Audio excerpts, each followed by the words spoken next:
Don't just live for tomorrow, or just live in yesterday. Just be glad for all you have that's in today. And though you've come through many obstacles.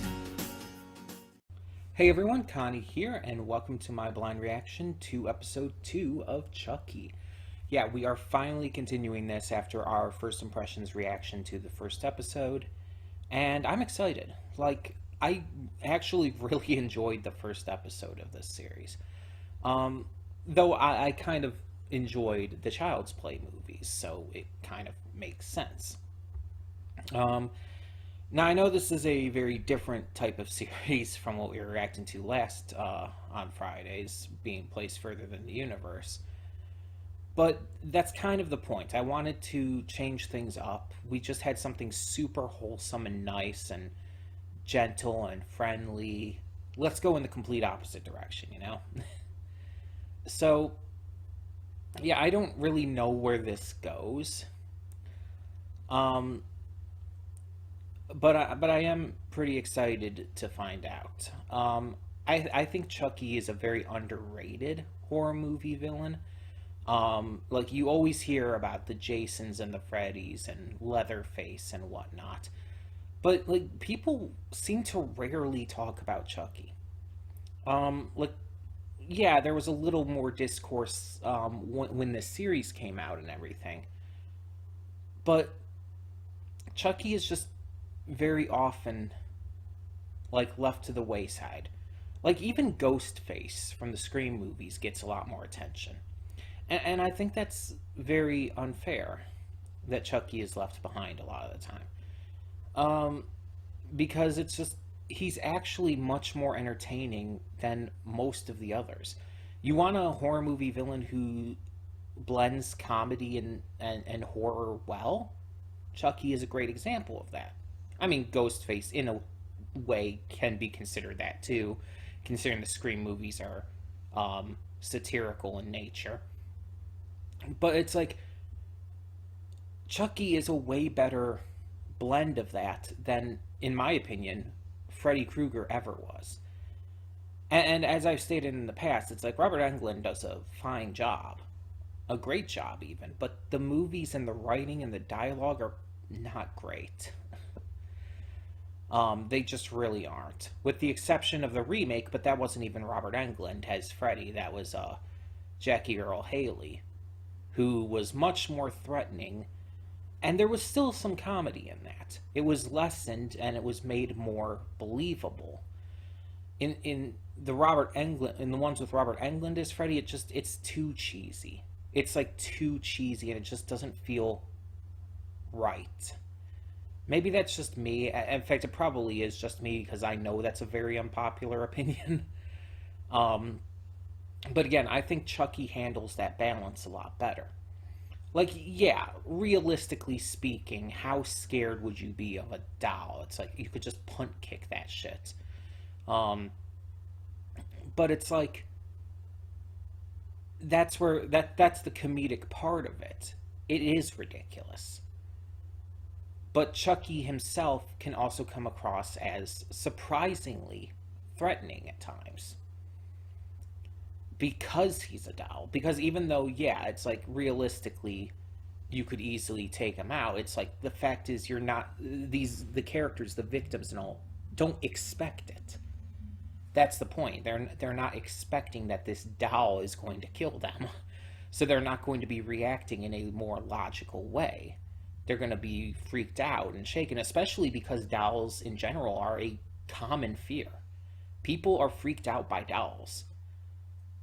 Dolls, mannequins, anything like that freak a lot of people out. So it's yeah, it would catch people off guard in a way where they wouldn't be able to react, again, in a logical manner.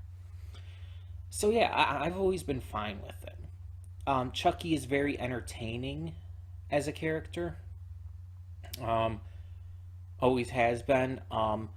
And even though the movies got a little too, went a little too far into the ridiculousness and kind of took away that balance after a while. They've mostly been pretty good. I think they really started a little bit of a decline when Bride of Chucky happened. It's nothing against Jennifer Tilly or anything, but because she was fine, but it's like that's when it started to delve into the more ridiculous nature rather than keeping it balanced. And by the time we have like Seed of Chucky, it's just like okay. But there are still things to like even about that stuff. Hell, at least none of it is the remake, which completely misunderstood Chucky's character completely. Again, Mark Hamill does a fine job because he's an amazing voice actor. But yeah, no. The Chucky remake was not good. That is not how you do it. But yeah. I'm interested to see what more this series has going for us. I'm excited, and hopefully it ends up being really good. So, we're going to get started on this and see what episode 2 has in store. Also, the season is 8 episodes. I don't think there's a season 2 out yet, but I think it has been confirmed to be getting one. So this won't be a long series. And the episodes, looking here. Yeah, the episodes are hour length, 40-minute length episodes, but yeah, it still won't take a long time. It won't be one of those shows that are just really long running for us on the channel, because again, 8 episodes, so we'll get through that in a snap. So we'll just kind of move on from there and just continue on our merry way, and then when season 2 would come out, we could react to that. And I'm saying that like with a good amount of positivity that I will like this series enough to continue going all the way through it, because it's like this seems like my thing, right? But yeah, I'm excited, so we're just gonna get into this. So when the screen fades to black, pause this redirect and go to the description below. Follow the link to the reaction, and after you watch it, come back here to the redirect and resume play. Because after it fades to black and then fades back in, everything from that point forward will be my afterthoughts and will contain spoilers to the episode. So, that being said, thank you so much for tuning in, and I will see you at the reaction. And we are back, and we'll begin with spoilers in 3, 2, 1, now. I like how in the credits of this, it says co-starring and lists the 6 puppeteers who worked on this for, like, you know, puppeteering Chucky and everything.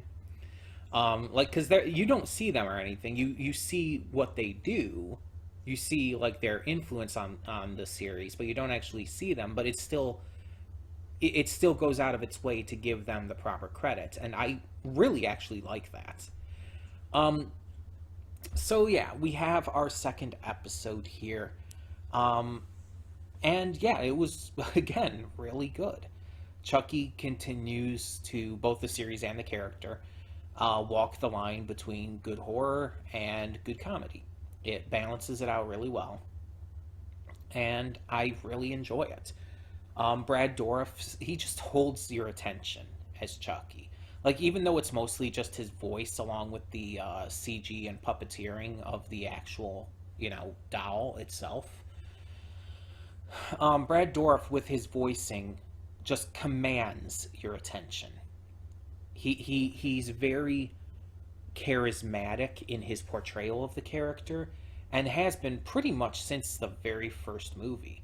And he's honestly only gotten better.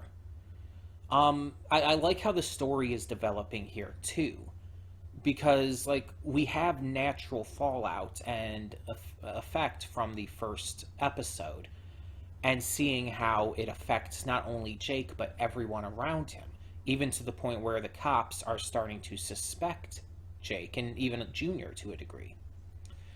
Especially after the housekeeper for Jake's aunt and uncle and cousin, Junior, passes away. After she dies, after she's murdered by Chucky, for seemingly no reason.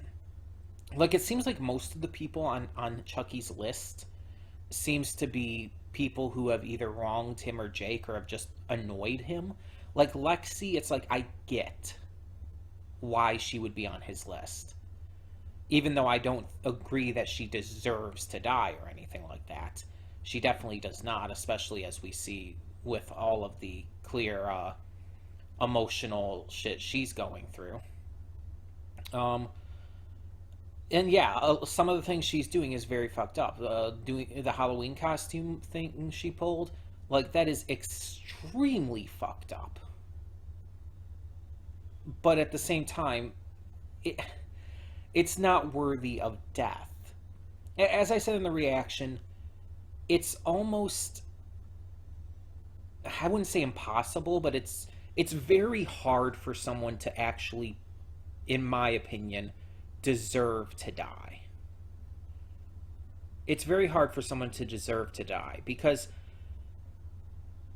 to the idea of deserving death basically means that you are either irredeemable or you are have done something so absolutely fucked up and evil that the world would actively be better without you.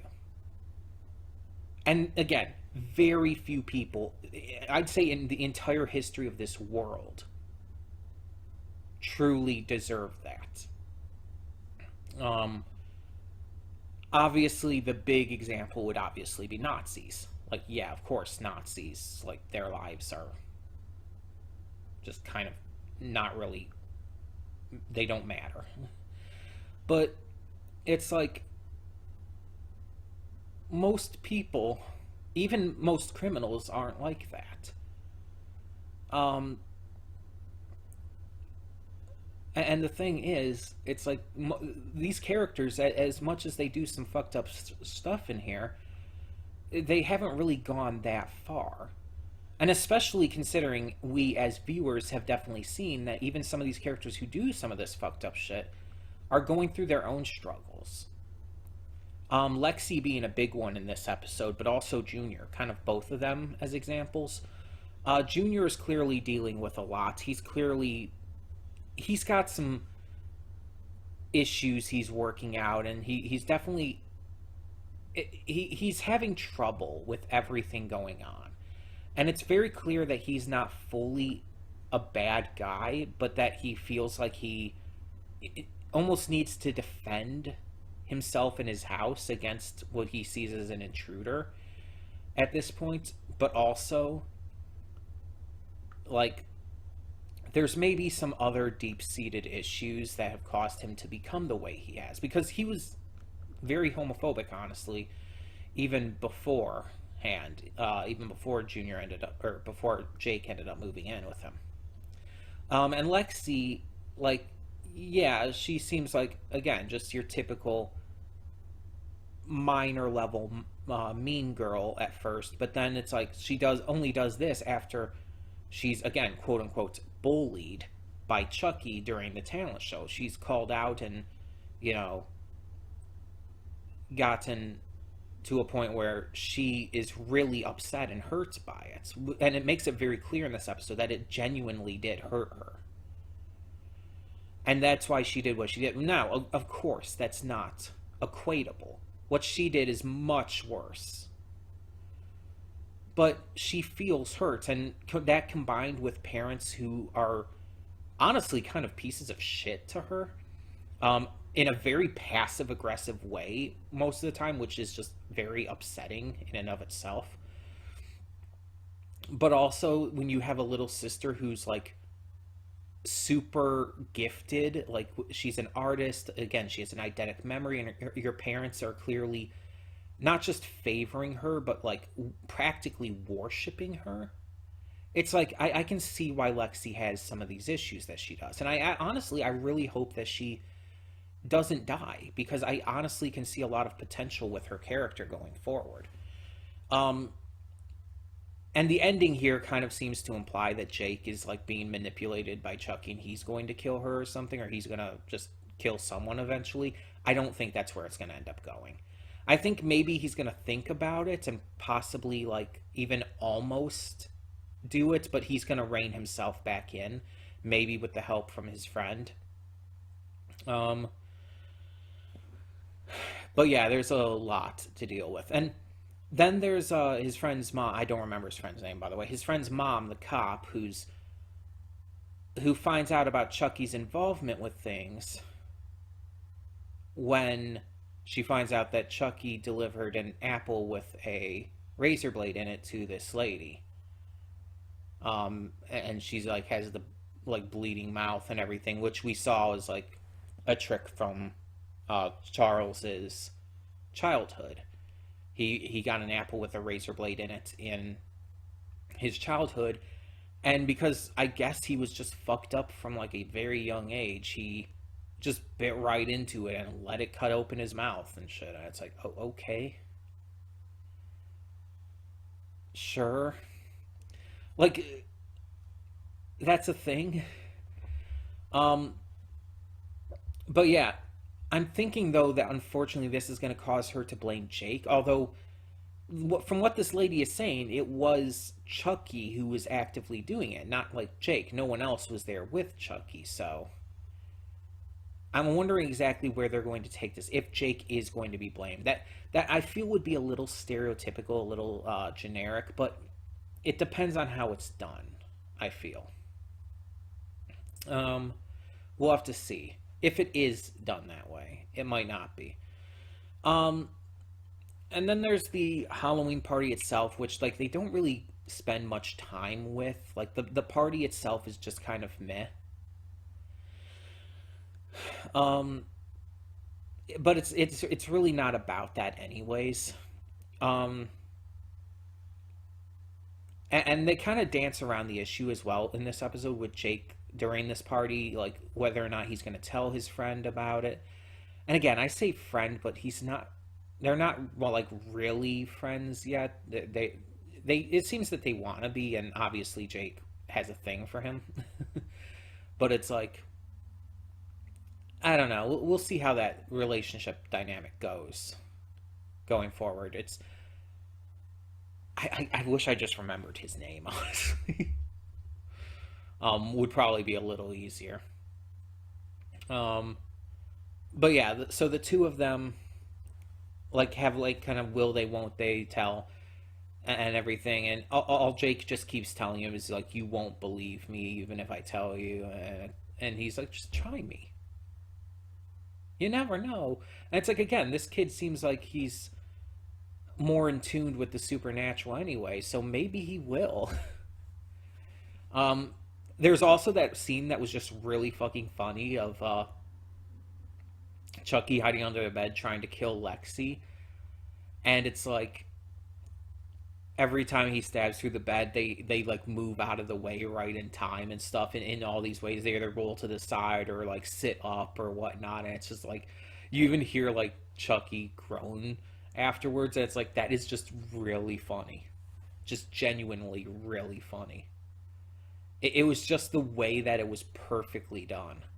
Like obviously when you're looking at the top of the bed, the knife is like CG'd in and everything, just so it's like their movements probably weren't necessarily entirely planned. It's like, oh, just move around, like move in different directions after certain periods of time, and they CG the knife at that point in, and then they can just edit in the bottom, the under the bed stuff with Chucky. They could just record that and everything afterwards.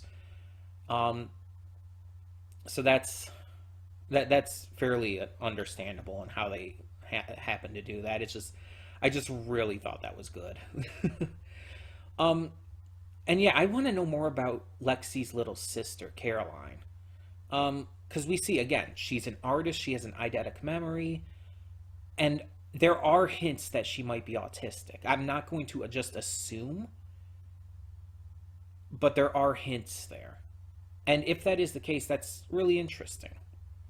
But it's like we see her and Chucky playing video games, and like specifically like murdery video games, some kind of like zombie horror game, or whatever it was. And they're like talking about like just very casually talking about killing and everything, and Caroline's just like, my mommy and daddy said this and everything, and but she's not like reacting super strongly or whatnot. And it's like, she's not even having any kind of reaction to the fact that this doll is alive and moving in front of her and playing games with her. It's like, I wonder if we're going to delve more into her character, or if she's going to end up being kind of a vehicle to develop Lexi's. I hope that we do delve a little more into her, and that maybe she and Lexi could even bond and grow a little closer. There are a lot of questions I have regarding how things are going to go. And with only 8 episodes, I'm really wondering, like, how that's going to affect things, too. Like, how quick is this going to move, and how much are they going to actually accomplish here? And I assume, I think I heard there was a season 2 already greenlit for this, so it's like, if they do defeat Chucky, what's going to change with that? How's that going to work and everything? How's he going to be defeated, and what's going to leave open for him coming back? A lot of questions in that regard. So yeah, we're just going to kind of have to see how this goes down. But until then, tell me in the comments below what you thought of episode 2 of Chucky, and thank you so much for tuning in. For now, I'm Connie, and I'm signing off. See y'all next time.